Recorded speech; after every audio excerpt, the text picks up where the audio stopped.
alors Cheikh dañ koy dooree ak éliminatoire coupe du monde bi gis nañ li nga xamante ni moom moo di li suñu joueurs yi daal di def gis nañ avancement par rapport ak éliminatoire yi équipe bi match yi niñ ko doon joué tey jii boo ci doon def benn analyse bu globale par rapport ak performance yi nga xamante ni équipe bi def na ko lan lay doon.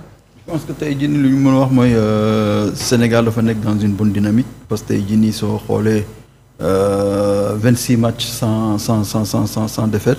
Je pense que ça il faut le faire, donc ça veut dire que on est dans une bonne forme et que les joueurs sont réceptifs aux consignes du staff et du coach.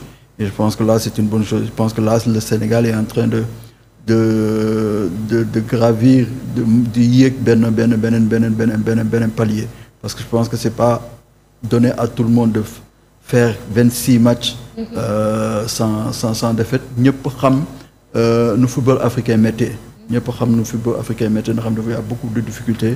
Environnement bi dafa metti.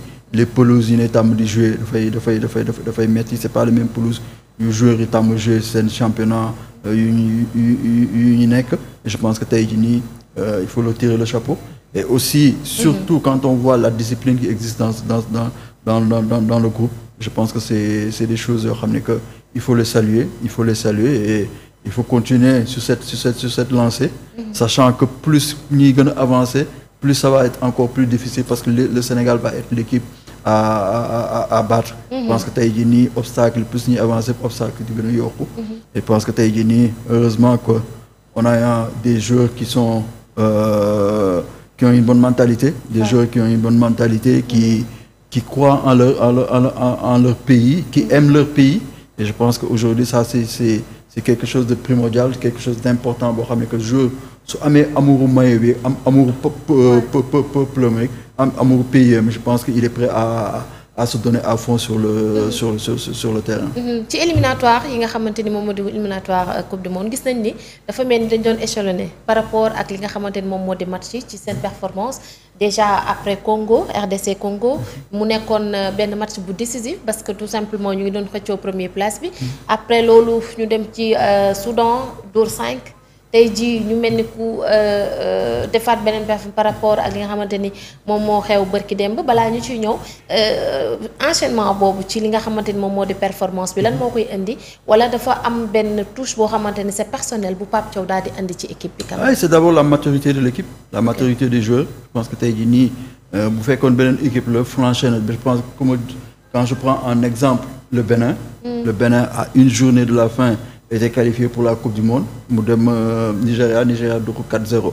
Donc ça montre la maturité des joueurs que nous avons. Parce que tey jii nii avant ñi dem Congo le Sénégal était dos au mur. Le Sénégal était 2 points derrière le Congo. ñi dem foofu on joue la première mi-temps le Sénégal est mené 2-0. bu fekkoon benn équipe je pense que le match était plié. Je pense que tey jii nii na gis climat bu nekkoon foofu autour du match. lu nit yi dund foofu les Sénégalais et que tey jii nii joueurs ci biir terrain ils ont fait abstraction de tout cela sur le terrain même mené 1-0 on voyait qu'ils y croyaient et ils ont fait une remontada dem gagner Congo nga xam ne c'était pas donné à tout le monde d'aller foofu ci biir stade de Martyrs pour gagner leen 3-2 donc il faut vraiment avoir une bonne mentalité il faut être vraiment fort mentalement pour faire ce genre de résultat.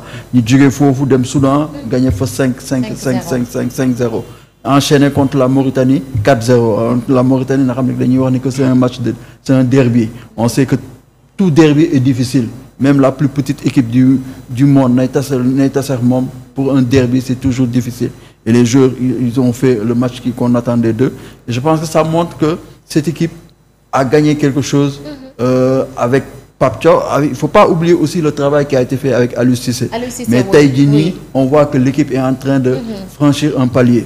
On voit que l'équipe lu ñu doon wax avant le Sénégal joue mais quand tu regardes le Sénégal jouer dañuy tiit et tu vois le Sénégal gagner sans convaincre mais tey jii nii fu mu toll nii dañuy gis le Sénégal joue que nit yi seen xel yi xaw na dal seen xel dafay dal et tu vois le Sénégal qui essaye de jouer au ballon qui essaye de mettre en difficulté l'adversaire et maintenant que le Sénégal qui gagne ay 4-0 5-0 nga xam ne ça faisait très longtemps Sénégal daanu ko woon def et que tey jii nii je pense que le Sénégal est en train de franchir un palier. Mais il faut continuer, le travail n'est pas encore fini. Plus ñuy dem plus muy difficulté yi di gën a yokku et plus les Sénégalais vont être encore plus exigeants. Exactement. Et je pense que là il faut pas tey jii nii man nee naa Pape Thiaw il est dans une mauvaise posture.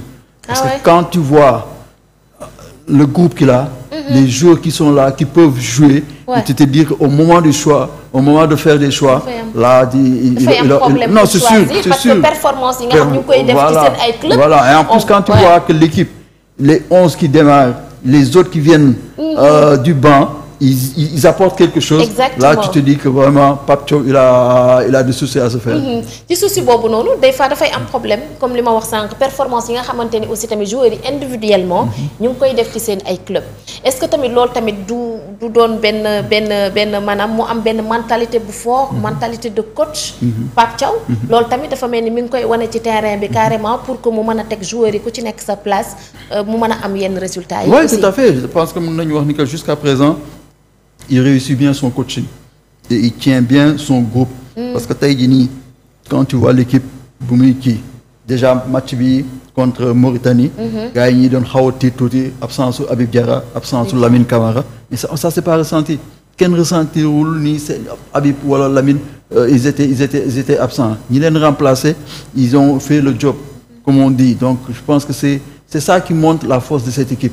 L'interchangeabilité entre les joueurs. Je pense que tey jii nii quand Pape bu amee benn 11 type bu mu dugal match bi passé beneen match bi di ñëw mu am ay absent mu dugalaat beneen 11 différents matchs bi passé et tu sens pas la différence. Tu vois que les autres ils sont à la hauteur. Les autres ils essayent de faire mieux ou bien au même niveau que ñi absent.